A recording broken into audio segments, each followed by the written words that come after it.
of you that went viral where you gathered the money in the church and gave it to somebody. Gave it to, you know, like it's unusual. That video, did you plan it? Like, did you, is it something that, was it just Holy Spirit ministered to you to tell you that there's somebody that needs money here, let me gather this offering and give the person? Holy Spirit ministered to me, and that was one out of thousands. I believe church money does not belong to pastor. That's why in our church we have a cooperative group. We have a department that handles that. That if you want to get a small loan, go to that department, get that loan without interest. Wow. And we had so many things that was just one. But that day I was led. And severally, it takes God to lead you. And when you are being led, you become a very good leader. Mm-hmm. So I was being led to do that. That actually saw that woman, and I saw her, and God said, look at that woman. She's got nothing she will eat if she gets home. And all the offering we gave to her. There are pastors who have jobs, and there's a system in place that handles all the offering and tithes.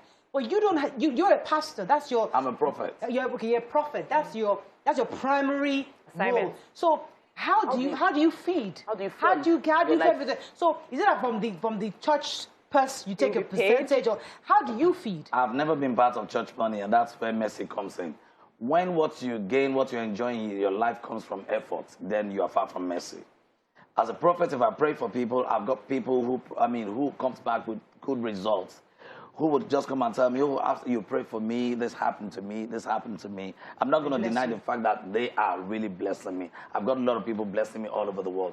Some people just wake up and say, Israel, we feel like blessing you. And someone just wake up. Imagine someone say, I feel like blessing you. I'm not going to bless the church too. I'm blessing the church with 5 million. And I'm blessing you. You don't feed off church offerings and no, tithes? I will never be part of that. And I will never be part of it. It's a legacy that we follow in Genesis Global. It's not going to happen. And then recently, there was one video that you had where you talked about sex and the number of minutes it should last.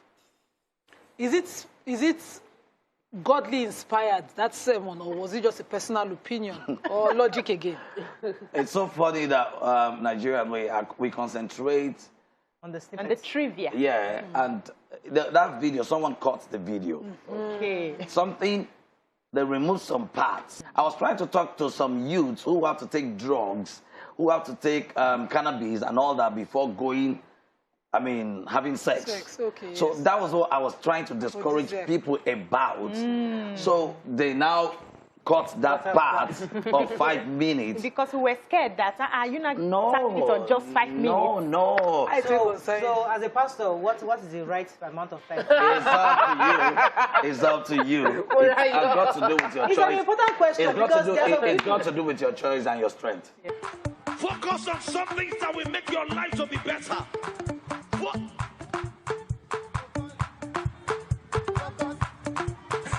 Keep moving. Focus. Pastor. Member. Please tell us about that. I was not even thinking about it. Something came up. I was trying to tell my brother who happens to be the head of the media. No. Where are we now? Where are we? Are you in heaven? No. But you're acting like you're of the world. Are you in heaven? You're acting like you're of the world. You are in the world. You're not of the world. Yeah, so that is one thing I'm not going to accept. I was trying to tell my younger brother, who happens to be the head of the media, he was doing something else. So I was trying to pass a message to him. So that was what came into my mind. Inspired it. Yes, God bless you. You see, when you are... Okay, I went for a birthday and I saw kids dancing. And I said, stop shooting guns, stop shooting guns. And they said, no, we're not shooting guns, we're dancing. That dance is called focus. So I saw the way they were doing it and I was okay, gone. And I said to myself, okay, don't use your AK-47 to kill a mosquito. Don't use your right energy for wrong battle. Don't use yesterday's energy for today's battle. So focus on what will better your life. Focus on energy boosters. Focus on what will increase your capacity. Focus on your strength. Don't give the devil attention. For the devil not to give you direction. They were diligently. When you are afraid, when you are afraid of being criticized, you will not be yourself. You will not be yourself. You will not do anything new. That's one thing I am. Another name for success is called controversy. So you're not scared of controversy? I'm not at all. It's part of it. I'd like you to just tell us, how did you find yourself in the celestial? I mean, were you born into this? No, I was born in Muslim, Wasiu. Okay. And later my parents moved to Christ Gospel Apostolic Church. Okay. And love, they showed me love. I went to one celestial church. I didn't go there as a sick person.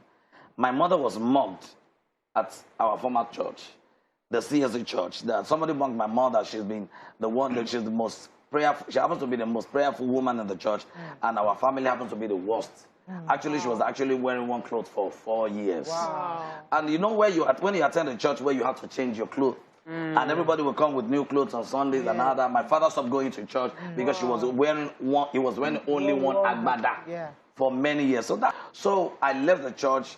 And I was thinking, so I was strolling down the street. I saw some group of people sitting there. I saw a young man who was actually playing with them. He was wearing sultana. So when I joined the man, I started playing. He showed me love, where my mother was mugged. So when I got to the church, I just decided, okay, let me start worshiping where everyone will have to wear one clothes. You will not be changing it. So they showed me love, and I started wearing sultana. I'm a loyalist. I love appreciating whatever you've done. I will never take what you've done in my life for granted. And I decided, okay, let me follow this man who showed me love. I started sleeping in the church. I started fasting. But that fasting in me was actually what brought me to the level of the prophetic. Wow. Because that time in my house and my family, when we went worshiping, when we moved to that Christ Gospel Apostolic Church, it was really, really bad. And to the glory of God, we were fasting. If we eat rice in our house, then it will be on Christmas Day. It will be another Christmas that we're going to eat rice. So I've been through a lot. That's why when I have anything in mind, I have something in mind, I must share. I must show love to people.